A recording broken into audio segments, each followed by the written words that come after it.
Uang. Secara garis besar, uang bisa diartikan sebagai sebuah alat tukar yang berlaku dan bisa diterima oleh umum.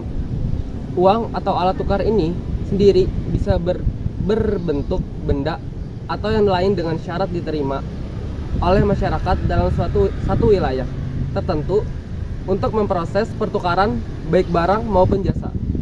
Perkembangan uang dari zaman dahulu hingga zaman sekarang secara sederhana dapat dibagi ke dalam beberapa tahapan. Tahap pertama yaitu tahap sebelum barter. Pada tahapan ini masyarakat belum mengenal barter sebab setiap orang berusaha memenuhi kebutuhan masing-masing secara individu.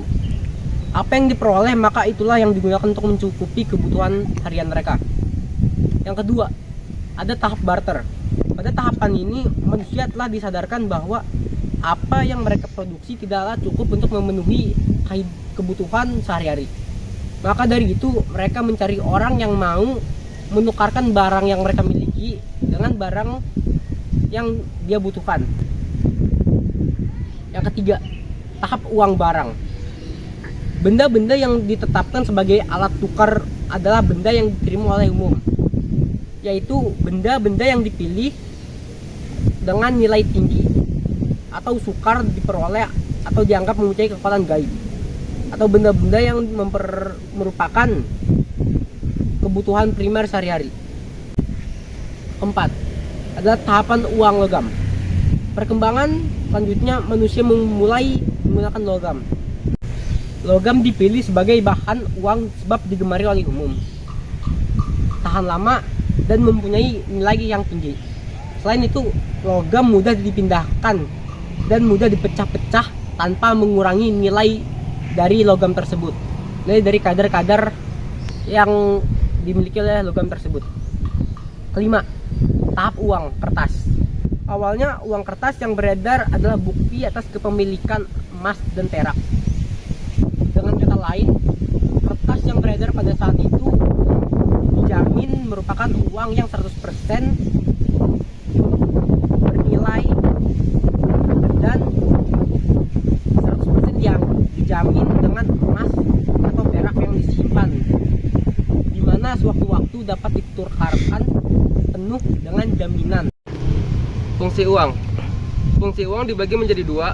Yang pertama ada fungsi asli uang dan fungsi turunan uang. Yang pertama, fungsi asli uang. Fungsi asli uang yang pertama adalah sebagai alat tukar yang sah atau medium of change. Uang dipakai untuk membeli maupun menjual barang dan jasa.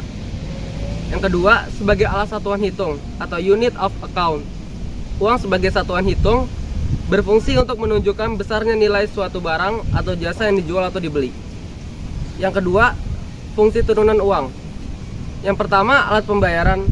Uang sebagai alat pembayaran dipakai untuk membayar barang atau jasa yang dibutuhkan. Yang kedua, alat penyimpan kekayaan. Umumnya, orang mempunyai keinginan untuk menyisihkan sebagian hasil pendapatannya untuk disimpan atau ditabung. Yang ketiga, alat pemindahan kekayaan. Salah satu contoh uang sebagai alat pemindahan kekayaan adalah jika seseorang mempunyai sebidang tanah dan ingin dipindahkan ke tempat lain, tentunya akan sulit untuk melakukannya. Maka dengan adanya uang, tanah itu bisa dipindahkan dengan jalan ditukar dengan uang, kemudian membeli tanah di tempat lain.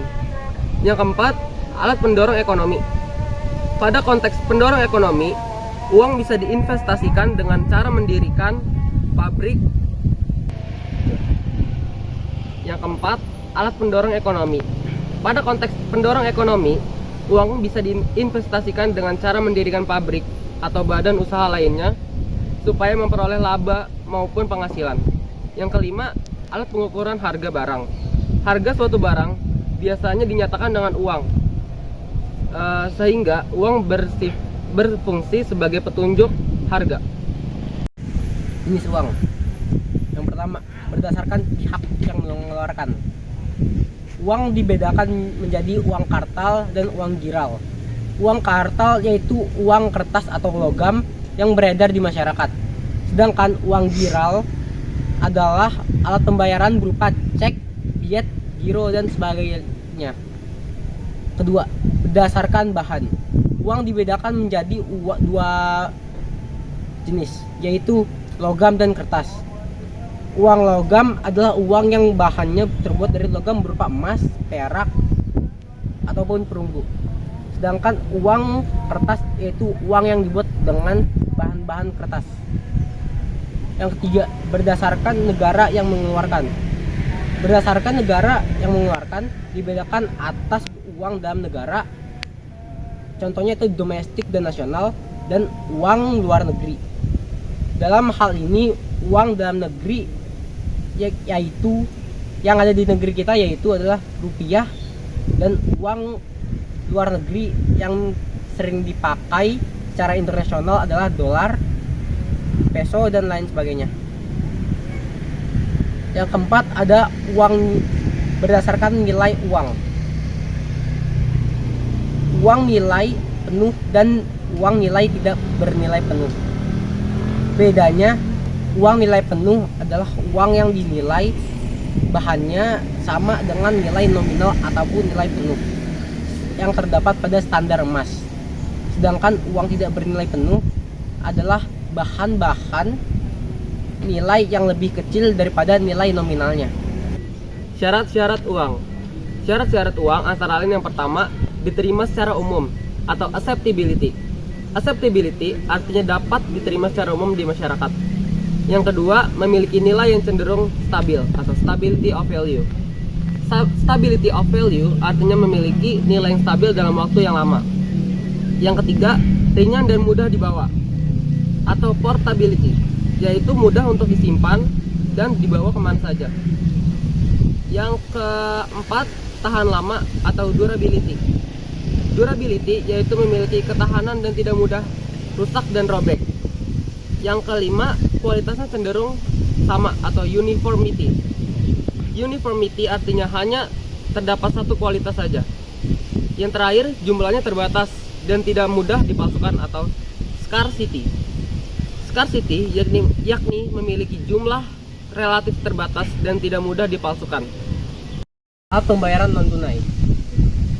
Sistem pembayaran non tunai adalah sistem yang instrumennya digunakan berupa alat pembayaran menggunakan kartu atau APMK yang terdiri dari cek, bilet, giro, nota, debit maupun uang elektronik atau e-money. Cakupan sistem pembayaran non tunai dikelompokkan menjadi dua jenis. Yang pertama, transaksi nilai besar wholesale dan transaksi retail. Jenis alat pembayaran non tunai. Alat pembayaran non tunai dibagi menjadi 3, yaitu alat pembayaran non tunai berbasis kartu, berbasis kertas, dan berbasis e-money atau elektronik. Alat pembayaran non tunai berbasis kertas. Alat pembayaran non tunai ini menggunakan bahan bantuan alat berupa benda yang terbuat dari kertas dengan berbagai ukuran dan bentuk. Terdapat 4 jenis alat pembayaran non tunai berbasis kertas. Yang pertama ada cek. Cek merupakan sebuah alat berupa kertas yang diterbitkan oleh sebuah bank, berfungsi sebagai suatu perintah untuk mencairkan dana nasabah, baik pemilik tabungan ataupun orang lain yang dituliskan pada cek tersebut. Sedangkan giro sendiri tidak bisa dilakukan untuk mengambil sejumlah uang, namun hanya bisa untuk memindahkan uang tersebut ke rekening orang lain yang tertera pada giro. Yang ketiga, nota debit. Nota debit merupakan sebuah surat yang diterbitkan oleh lembaga perbankan yang berfungsi sebagai penagih utang melalui clearing berdasarkan kesepakatan bersama antara kedua belah pihak. Yang keempat, nota kredit. Hampir mirip dengan nota debit, bedanya nota kredit ini berfungsi untuk mengirim dan juga memindahkan dana non tunai kepada nasabah melalui clearing. Alat pembayaran non tunai berbasis elektronik. Alat pembayaran ini dibagi menjadi 2, yaitu berbasis kartu dan berbasis server. dengan sistem prabayar dan alat pembayaran yang akrab disebut dengan e-money. Yang pertama berbasis kartu, mirip dengan kartu kredit atau kartu debit. Bedanya adalah Anda harus diharuskan terlebih dahulu mengisi saldo di kartu tersebut yang dipilih sebelum melakukan pembayaran. Yang kedua berbasis server. Alat pembayaran non tunai berbasis server atau e-wallet dewasa ini semakin banyak diminati. Cara mendapatkannya pun cukup mudah. Anda tinggal menginstal aplikasi e-wallet dan isi saldonya. Dengan begitu e-wallet sudah bisa digunakan. Yang ketiga ada alat pembayaran non tunai berbasis kartu.